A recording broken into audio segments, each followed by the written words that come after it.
Hi, I'm Jim Smith. This is the 1000. Welcome. I'm going to show you something a little bit different today and give you some kind of different takes on the dilemma we find ourselves and maybe some different, what would I say?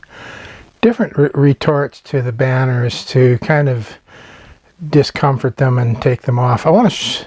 This dates back to a few years ago on eBay. There's a guy selling a piece of rock painted black, and he was calling them assault rocks, the AR rock, and it was hilarious. And there's I think 80 comments on smartasses talking about high capacity rocks and the pink rocks for little girls and all that sort of stuff. And of course us Canadians had to chime in about the Canadian spec rocks and all that sort of stuff. But you know, the truth of the matter, there is such a thing, and I like to call it the AR0, the assault rock. This is an Acheulean Hand Axe. Now we're going to talk about ancient history here, and I know there's some people on this set that are strict creationists and believe the world was created at a specific time by an omnipotent, omniscient deity. And I would like you to hang with me on this for a couple of reasons. One of which, the kind of humanist, rationalist, liberal, wishy-washy intellect that is typical of the gun banner. If you just start talking about creationism, they're just going to turn you off, and you're not going to have any chance of making a dent in their self-satisfied worldview in any way and form. So let's leave that out. I'm going to talk to you guys at the end of the set. There's something I do want to talk to you about on this. I think it's really important for us all going forward, because we have to make alliances, and we have to get along with our fellows who have different beliefs. It's just how we're going to survive in this world. And if we don't, divided, you know, as Ben Franklin said, united we stand, divided we fall. In fact, divided we get hung, one at a time. So the Acheulean Hand Axe. This is actually an artifact of pre-humans. This is the Homo-Erectus. These hand axes, this is a real one by the way, are found across a period of time of almost 1.5 million years, all across Africa into southern part of England, over into the continent, into the east. Homo erectus got around. Very effective group of people. This comes from the Niger River, the ancient bed. It was dug up in a construction site, and all his, you know, archaeological provenance was lost. But it's still kind of an interesting thing for somebody like me. Never thought I'd have a chance to own something. Thanks, eBay. This is really cool.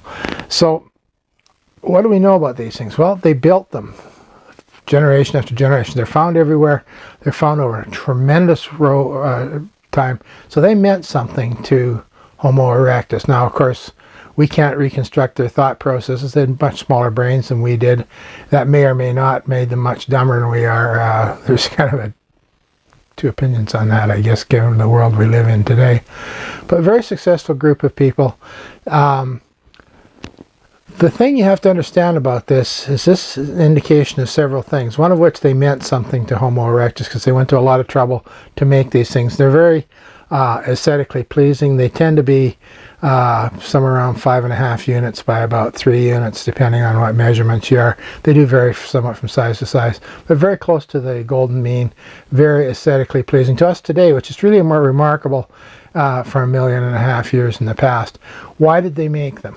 Well, we don't know that, as I said, but we do know that the making of them was passed on to generation. So this is a symbol of the early man's family resources, because the dad, the hunter, we assume there, the hunters, could have been the other way around, who knows.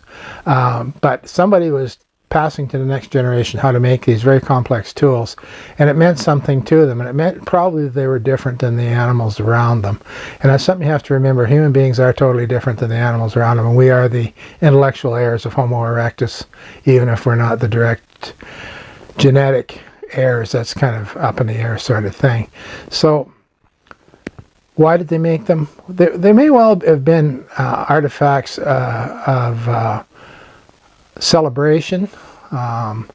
If we go further ahead in time, when we do have records, we have the concept of the trophy, which comes out of the Bronze Age, where weaponry of, we don't know whether they're the favorite weapons of of warriors or the weapons captured by warriors from defeated foes. I kind of lean towards the latter, but it's hard to say. Who are deposited in holy places, often swamps.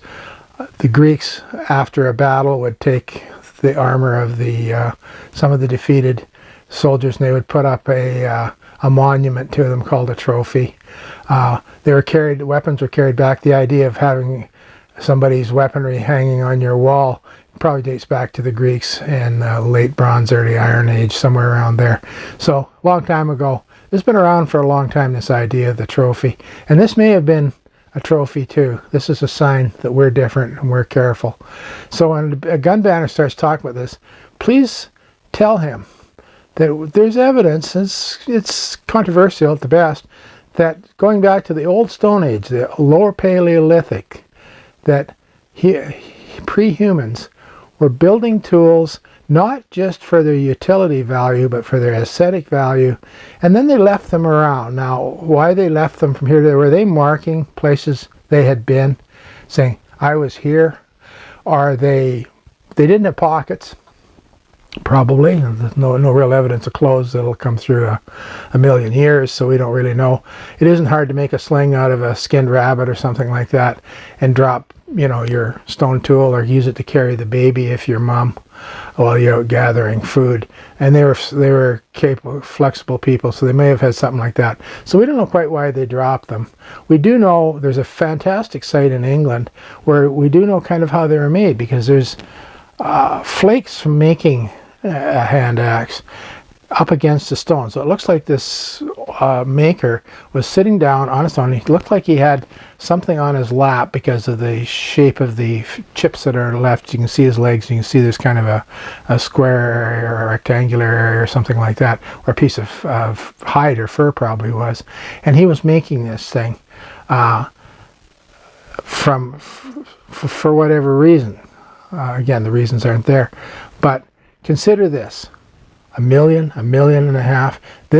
This tool cannot be any younger than 168,000 years, because man went extinct where it was found 168,000 years ago, and there are no human genus Homo of any subspecies around there then.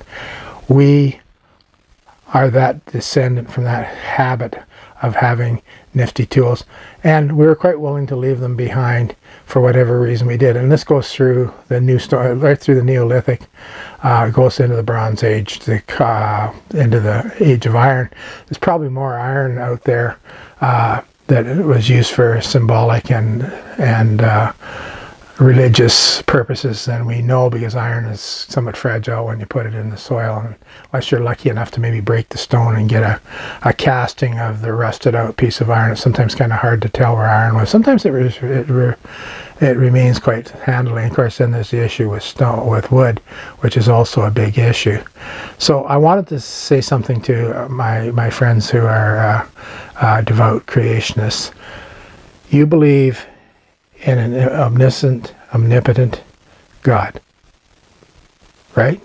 Many of us do, including people that believe in evolution. Why was this object and many objects created?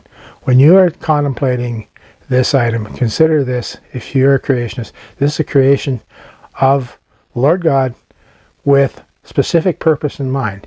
Now, being omnipotent and omniscient, that purpose may be indecipherable to us, but it seems to me that this is a teaching tool trying to tell us something about ourselves.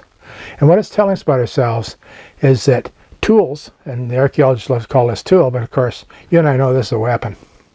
Sorry, it's a weapon. It was used to cut, but it was also, if you handle one of these things and you pick it up like this, you go, wow.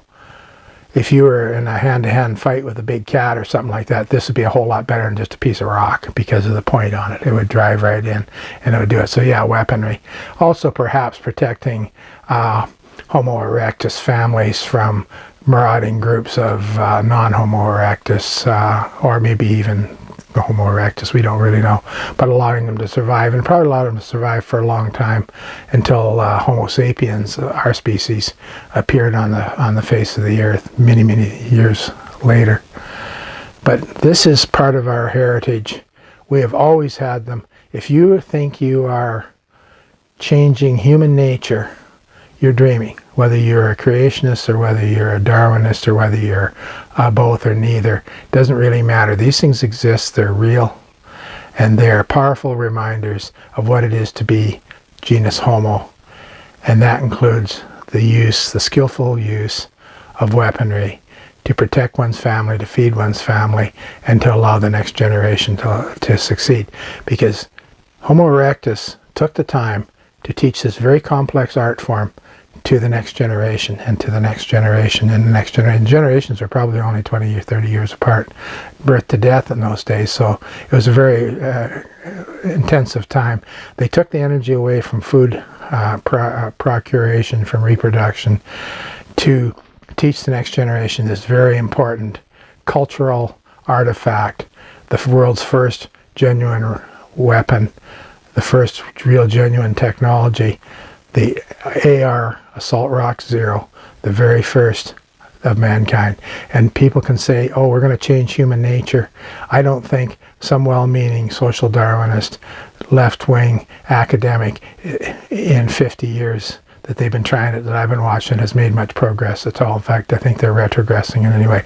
By the way, I mentioned social Darwinism. I'm not probably at this point scheduling a program on the concept of social Darwinism. It's pretty dry sociology. But if you want to have a look, it's on the internet. There's lots on it. Have a look, and you'll understand that our opponents are indeed social Darwinists, and what they're doing we have to counter in any possible way we can. So that's our show for today. Thank you for those of you that stuck through to the end. I know it's a little different than what we usually do, but it is important to know these things, and knowledge is power. So if you liked it, like it on your screen, share it, spread it around amongst your friends, spread the word, subscribe, get people to subscribe, because knowledge is power, and we're going to provide that knowledge over the next, oh gosh, I think I got about 150 episodes planned right now, so if anybody thinks this is going to be a short, easy course, sorry. That's the way it's going to be. Thanks a lot. Bye-bye. Thanks for dropping in and watching. If you liked what you saw, please share it with your friends. Please like it. Please subscribe to our channel and drop into www.the1000.ca and follow our movement. Bye.